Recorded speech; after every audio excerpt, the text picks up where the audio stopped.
হজরত সুলাইমান আলাইহিস সালাম, যিনি ইহুদি ও খ্রিস্টান ঐতিহ্যে সোলোমন নামে পরিচিত, ছিলেন হজরত দাউদ আলাইহিস সালামের ১৯ জন সন্তানের একজন।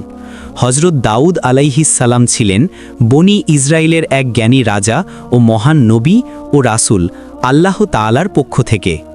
যখন হজরত দাউদ আলাইহিস সালাম ইন্তেকাল করলেন, তখন আল্লাহ তাআলা সুলাইমান আলাইহিস সালামকে তার স্থলাভিষিক্ত করলেন। আল্লাহ তাআলা তাকে জ্ঞান, প্রজ্ঞা ও এক বিশাল রাজত্ব দান করেন, যাতে তিনি ন্যায়বিচার ও ন্যায়পরায়ণতার সঙ্গে শাসন করতে পারেন। কুরআনে আল্লাহ বলেন, সুলাইমান দাউদের উত্তরাধিকারী হল। সূরা আন নামাল আয়াত ১৬। তবে এখানে উত্তরাধিকার বলতে ধন সম্পত্তি নয়, বরং জ্ঞান, নবুয়তি ও দায়িত্বের উত্তরাধিকার বোঝানো হয়েছে। রাসূলুল্লাহ সাল্লাল্লাহু আলাইহি ওয়াসাল্লাম বলেন, আমাদের নবীদের সম্পদ উত্তরাধিকার সূত্রে বন্টন হয় না। যা আমরা রেখে যাই তা দান হিসেবে ব্যয় করা হয়। সহিহ বুখারী ৬৭২৫। অতএব সুলাইমান আলাইহিস সালাম তার পিতার জ্ঞান, রাজ্য ও নবুয়তির দায়িত্ব উত্তরাধিকার সূত্রে লাভ করেন। রাসূলুল্লাহ সাল্লাল্লাহু আলাইহি ওয়াসাল্লাম আরও বলেন, উলামাগণ অর্থাৎ জ্ঞানীগণ হলেন নবীদের উত্তরসূরি। নবীগণ দিনার বা দিরহাম রেখে যান না, বরং তারা রেখে যান জ্ঞান। জামি আত-তিরমিজি ২৬৮২। হজরত সুলাইমান আলাইহিসসালামের বিনয় ও নম্রতা। হজরত সুলাইমান আলাইহিসসালাম ছিলেন বিশ্বের সবচেয়ে শক্তিশালী রাজাদের একজন। তার রাজত্ব ছিল অনন্য। মানুষ, জিন ও পশু পাখির ওপর তার শাসন বিস্তৃত ছিল। কিন্তু এত ক্ষমতা ও গৌরব থাকা সত্ত্বেও তিনি ছিলেন অত্যন্ত বিনয়ী ও আল্লাহর কৃতজ্ঞ বান্দা। আল্লাহ বলেন, আমি দাউদ ও সুলাইমানকে জ্ঞান দান করেছিলাম। তারা বলেছিলেন, সমস্ত প্রশংসা সেই আল্লাহর, যিনি আমাদেরকে তার বহু মুমিন বান্দার ওপরে শ্রেষ্ঠত্ব দান করেছেন। এবং সুলাইমান দাউদের উত্তরাধিকারী হল। সে বলল, হে মানুষ, আমাদের পাখিদের ভাষা শেখানো হয়েছে এবং আমাদেরকে সব কিছু থেকে কিছু না কিছু দান করা হয়েছে। নিঃসন্দেহে এটি এক মহান অনুগ্রহ। তাফিমুল কুরআনের ব্যাখ্যায় বলা হয়েছে, তারা জানতেন যা কিছু তাদের কাছে আছে তা তাদের নিজের নয়, বরং আল্লাহর দান, আর এই দানের ব্যবহার আল্লাহর ইচ্ছানুসারে হতে হবে। এভাবেই সুলাইমান আলাইহিসসালাম ছিলেন একজন জ্ঞানী ও নম্র রাজা, যিনি প্রতিটি কাজে আল্লাহর সন্তুষ্টি খুঁজতেন। হজরত সুলাইমান আলাইহিসসালামের পরীক্ষা। রাসূলুল্লাহ সাল্লাল্লাহু আলাইহি ওয়াসাল্লাম বলেছেন, সবচেয়ে কঠিন পরীক্ষায় পড়েন নবীগণ, এরপর তাদের অনুসারীরা, তারপর তাদের অনুসারীরা। মানুষ তার ধর্ম অনুযায়ী পরীক্ষিত হয়। যার ঈমান শক্তিশালী তার পরীক্ষা কঠিন হয়। জামি আত-তিরমিজি ২৩৯৮। যদিও সুলাইমান আলাইহিসসালামের রাজত্ব দুনিয়াবী দৃষ্টিতে খুবই সমৃদ্ধ ও গৌরবময় ছিল, কিন্তু আসলে তা ছিল তার জন্য এক বড় পরীক্ষা। আল্লাহ বলেন, আমি দাউদকে দান করেছিলাম সুলাইমানকে, কতই না উত্তম বান্দা ছিল সে, নিশ্চয়ই সে ছিল আমার দিকে অধিক প্রত্যাবর্তনকারী। সূরা সাদ আয়াত ৩০। একদিন বিকেলবেলায় সুলাইমান আলাইহিসসালাম তার শক্তিশালী যুদ্ধের ঘোড়াগুলো পরিদর্শন করছিলেন। আল্লাহ বলেন, যখন সন্ধ্যাবেলায় তাকে উৎকৃষ্ট জাতের দ্রুতগামী ঘোড়াগুলো প্রদর্শন করা হলো, তখন তিনি বললেন, আমি এগুলোর প্রতি ভালোবাসা পোষণ করি আমার প্রভুর শ্রমণে। অবশেষে সূর্য পর্দার আড়ালে চলে গেল। সূরা সাদ আয়াত ৩১-৩২। এই ঘটনায় সুলাইমান আলাইহিসসালাম তার প্রিয় ঘোড়াগুলোর সৌন্দর্যে মুগ্ধ হয়ে আসরের নামাজ ভুলে যান। এরপর তিনি অনুতপ্ত হন এবং বলেন, ওগুলোকে আমার কাছে ফিরিয়ে আনো। এরপর তিনি ঘোড়াগুলোর গলা ও পায়ে হাত বুলাতে থাকেন।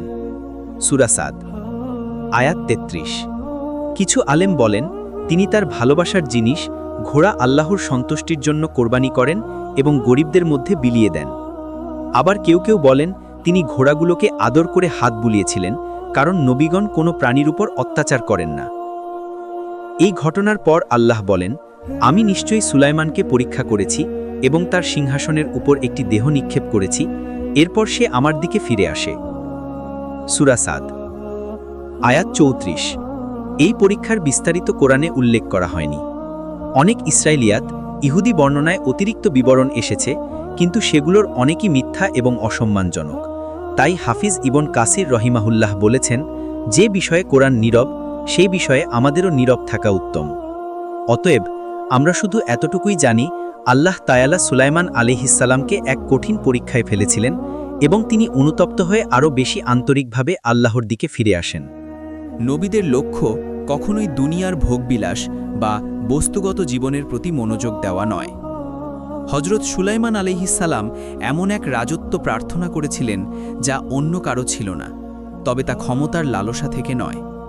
তার দোয়ার সূচনাতেই আমরা দেখি তিনি প্রথমে আত্মাকে পরিশুদ্ধ করার জন্য ক্ষমা প্রার্থনা করেন। তার দৃষ্টি ছিল আখিরাতমুখী, দুনিয়ার নয়।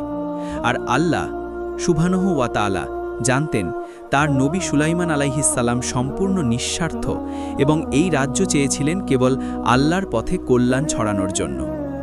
আল্লাহ সুবহানাহু ওয়া তাআলা তাকে এমন শক্তি দিয়েছিলেন যাতে তিনি বায়ুকে ও জিনদেরকে নিজের নিয়ন্ত্রণে আনতে পারেন। তিনি জিনদেরকে নির্মাণ কাজে ও সাগরের গভীর থেকে মূল্যবান সম্পদ আহরণে নিয়োজিত করতেন। আয়াতের বাংলা অর্থ: সূরা সাদ, অধ্যায় 36-39।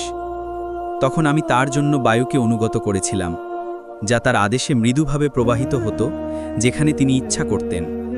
আর আমি শয়তানদের মধ্যে নির্মাতা ও ডুবুরি বানিয়েছিলাম এবং আরও অনেককে শৃঙ্খলিত অবস্থায় রেখেছিলাম। এটি আমাদের অনুগ্রহ। তুমি চাইলে কাউকে দাও বা ধরে রাখো, তোমার কোনো হিসাব দিতে হবে না। পিঁপড়েদের ঘটনা। একদিন হজরত সুলাইমান আলাইহিসসালাম তার সৈন্যবাহিনী নিয়ে আসকালনের দেশে যাত্রা করছিলেন। তার বাহিনীতে ছিল মানুষ, জিন, পাখি ও পশু, সবাই শৃঙ্খলাবদ্ধভাবে চলছিল। যখন তারা একটি উপত্যকা অতিক্রম করছিল, তখন এক সতর্ক পিঁপড়ে দূর থেকে সেনাবাহিনীকে দেখে অন্যদের সতর্ক করে বলল, হে পিঁপড়ারা, তোমরা তোমাদের গর্তে প্রবেশ করো, যেন সুলাইমান ও তার সৈন্যরা তোমাদের অজান্তে পদদলিত না করে। সূরা আন-নামল, আয়াত 18। সুলাইমান আলাইহিসসালাম পিঁপড়ের কথা শুনে হাসলেন ও আল্লাহর প্রতি কৃতজ্ঞতা প্রকাশ করলেন।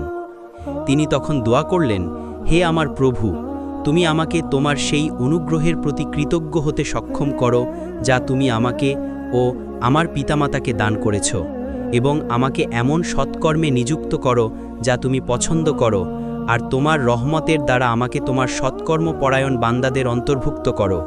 সূরা আন-নামল, আয়াত 19। এই দোয়াটি তার চরিত্রের উৎকৃষ্ট দৃষ্টান্ত। তিনি ছিলেন বিনয়ী, কৃতজ্ঞ ও সর্বদা আল্লাহর অনুগ্রহের কথা স্মরণকারী। তিনি কৃতজ্ঞতাকে শুধু মুখের কথা নয়, কর্মের মাধ্যমে প্রকাশ করতে চেয়েছিলেন। হুদহুদ পাখির ঘটনা।